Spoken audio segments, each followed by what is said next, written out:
जगन्नाथ मंदिर भारत के उड़ीसा स्टेट, जिसे प्राचीन काल में उत्कल कहा जाता था, के पुरी शहर में स्थित है।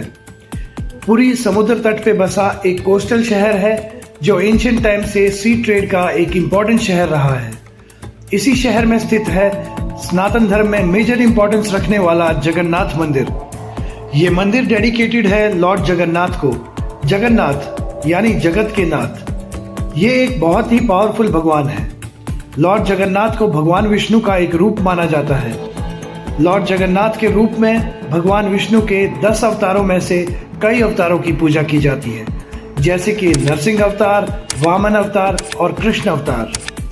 यहाँ जगन्नाथ मंदिर में मौजूद मूर्तियाँ भगवान विष्णु के 8वें अवतार यानी भगवान श्री कृष्ण के रूप में मौजूद है। जगन्नाथ मंदिर हिंदू धर्म के 4 पवित्र धामों में से एक है। इन चारों धामों में भगवान विष्णु की पूजा की जाती है।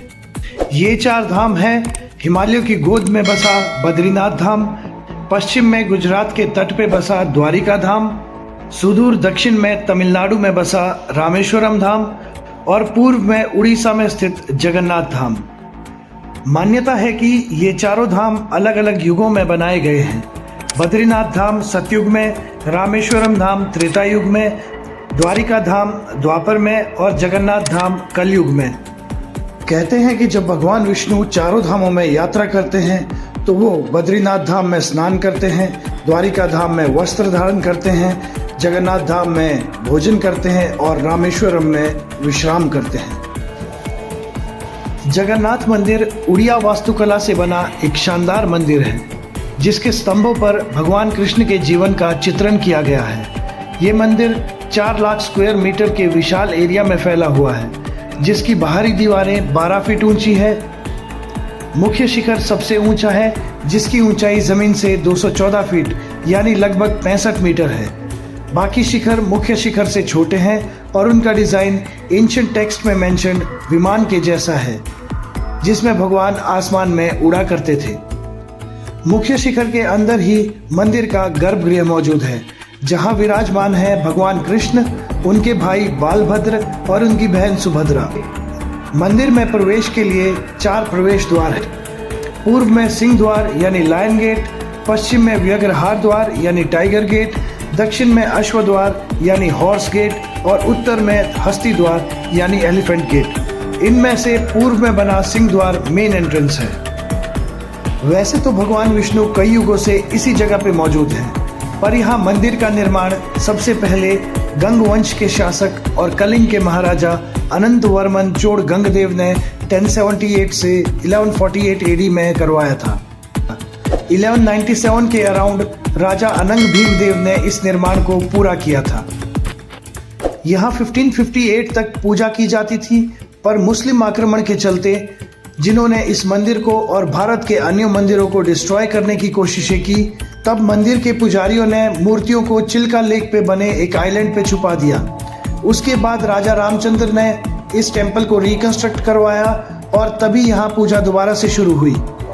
अब बात करते हैं इस मंदिर से जुड़े कुछ इंटरेस्टिंग फैक्ट्स, मिस्ट्रीज और सीक्रेट्स के बारे में। जैसे कि यह मंदिर समुद्र के किनारे पर स्थित है, तो यहाँ मंदिर के आसपास हर वक्त समुद्र की लहरों की आवाज़ें आती है। पर जैसे ही आप सिंह द्वार से मंदिर के परिसर में प्रवेश करते हैं तो ये लहरों की आवाज़ें गायब हो जाती हैं, और जैसे ही आप मंदिर से बाहर आते हैं तो आपको ये आवाज़ें फिर से सुनाई पड़ती हैं। जहाँ हवाएं दिन में हमेशा समुद्र से ज़मीन की ओर बहती है और रात में ज़मीन से समुद्र की ओर बहती है, वहीं जगन्नाथपुरी में यह प्रोसेस एकदम उल्टा चलता है। ऐसा क्यों होता है, ये एक मिस्ट्री है। इस मंदिर का मुख्य शिखर लगभग 214 फीट यानी 65 मीटर्स ऊंचा है, पर दिन के किसी भी वक्त इस शिखर की शैडो जमीन पर नहीं पड़ती। ऐसा क्यों होता है, ये भी एक रहस्य है।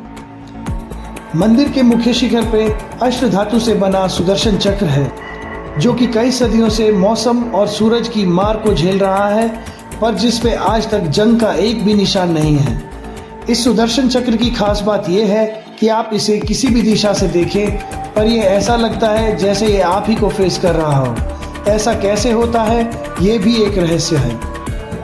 मंदिर के शिखर पे हमेशा एक फ्लैग लगा रहता है, जिसे हर दिन चेंज किया जाता है और मान्यता ये है कि अगर किसी दिन इस फ्लैग को चेंज नहीं किया गया तो मंदिर अगले 18 सालों तक बंद हो जाएगा। मंदिर में से एक आदमी हर दिन नया फ्लैग लिए 65 मीटर्स यानी लगभग 45 स्टोरीज ऊंचे शिखर पर जाके पूरी आस्था के साथ इस फ्लैग को चेंज करता है। इस फ्लैग की सबसे मिस्टीरियस बात यह है कि ये फ्लैग हमेशा हवा की ऑपोजिट डायरेक्शन में फ्लोट करता है। जहां मंदिर परिसर में लगे बाकी फ्लैग्स हवा की डायरेक्शन में फ्लोट करते हैं, वहीं मंदिर के मुख्य शिखर पर लगा ये फ्लैग फिजिक्स को डिफाई करता हुआ हवा की ऑपोजिट डायरेक्शन में फ्लोट करता रहता है। इस मिस्ट्री को साइंटिस्ट भी अब तक सॉल्व नहीं कर पाए हैं। दोस्तों, मंदिरों, मस्जिदों और दूसरी इमारतों की छतों पर आपने अक्सर पक्षियों को बैठे और उनके आसपास उड़ते हुए देखा होगा, पर जगन्नाथ मंदिर की खूबी ये है कि इस मंदिर के शिखर पर आज तक कोई भी पक्षी बैठा नजर नहीं आया। बैठा क्या, पक्षी इस मंदिर के आसपास उड़ते तक नहीं है। और गौर करने वाली बात यह है कि साइंटिस्ट कहते हैं कि पक्षी इलेक्ट्रोमैग्नेटिक फील्ड को सेंस कर सकते हैं। पक्षी आसमान में अपना रास्ता अर्थ की इलेक्ट्रोमैग्नेटिक फील्ड से ही पता लगाते हैं। तो क्या ये मंदिर भी किसी तरह की इलेक्ट्रोमैग्नेटिक फील्ड बनाता है? इतना ही नहीं, गवर्नमेंट ने भी इस एरिया को नो फ्लाई जोन डिक्लेयर कर रखा है, इसलिए कोई भी एयरप्लेन या चॉपर इसके आसपास से या इसके ऊपर से नहीं गुजरता। जैसा कि मैंने कहा कि भगवान विष्णु जगन्नाथपुरी में भोजन करते हैं, तो यहाँ के प्रसाद का एक अलग महत्व है। यहाँ भगवान को प्रसाद में 56 भोग चढ़ाया जाता है और ये प्रसाद श्रद्धालुओं को भी बांटा जाता है। श्रद्धालुओं को यहाँ प्रसाद ग्रहण करना अनिवार्य माना जाता है। मान्यता ये है कि प्रसाद के रूप में भगवान अपने भक्तों को आशीर्वाद प्रदान करते हैं। इस प्रसाद में और इसे बनाए जाने में भी बहुत से फैक्ट्स और मिस्ट्रीज छुपे हैं। जैसे कि ये प्रसाद बनाया जाता है केवल मिट्टी से बने बर्तनों में।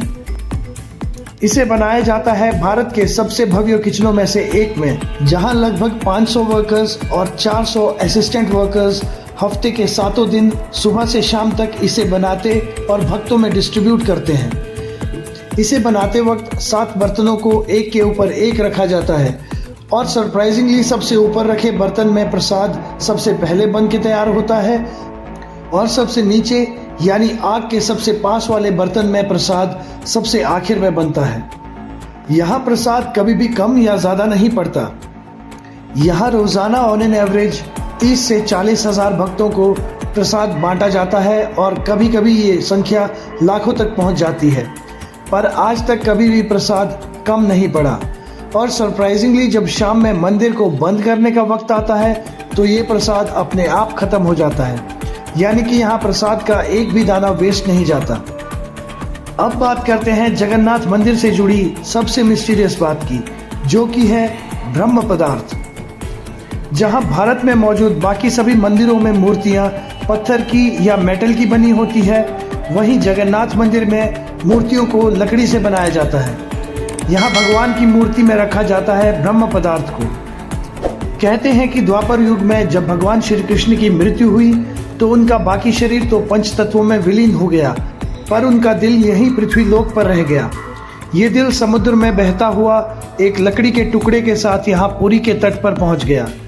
तब इस लकड़ी से विश्वकर्मा जी ने स्वयं मूर्तियाँ तैयार की और इस दिल को उन मूर्तियों में प्रतिष्ठित किया गया और इसके बाद ही इन मूर्तियों की पूजा अर्चना शुरू हुई। भगवान श्री कृष्ण के दिल को ही ब्रह्म पदार्थ कहा जाता है। ये दिल आज भी जिंदा है और एक जिंदा दिल की तरह धड़क रहा है। धड़कने के साथ साथ इस दिल से किसी प्रकार की एनर्जी निकलती है जो कि धीरे धीरे इन मूर्तियों को अंदर ही अंदर से खराब कर देती है।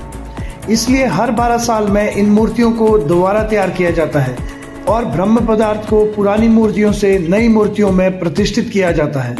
इस ओकेजन को ब्रह्म परिवर्तन कहा जाता है। ब्रह्म पदार्थ के परिवर्तन का ये काम बहुत ही सीक्रेसी में किया जाता है।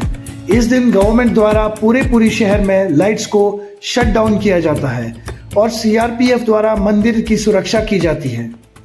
किसी को भी इस ब्रह्म पदार्थ को देखने या इसे छूने की अनुमति नहीं होती। कहते हैं कि अगर कोई इसे देख ले तो कुछ ही क्षणों में उसकी मृत्यु हो जाती है। ये कार्य मंदिर के मुख्य पुजारी द्वारा किया जाता है और वो भी आंखों में पट्टी लगा के और हाथों में ग्लव्स पहन के इस काम को पूरा करते हैं।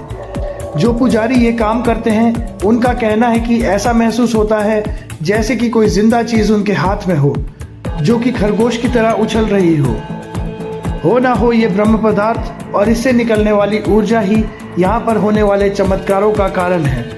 भगवान जगन्नाथ की माया अपरंपार है। इन सब के बारे में आपके विचार मुझे कमेंट करके बताएं और अगर ये वीडियो आपको पसंद आया हो तो प्लीज़ लाइक और सब्सक्राइब करें। भगवान जगन्नाथ आप सब पर अपनी कृपा बनाए रखें। धन्यवाद।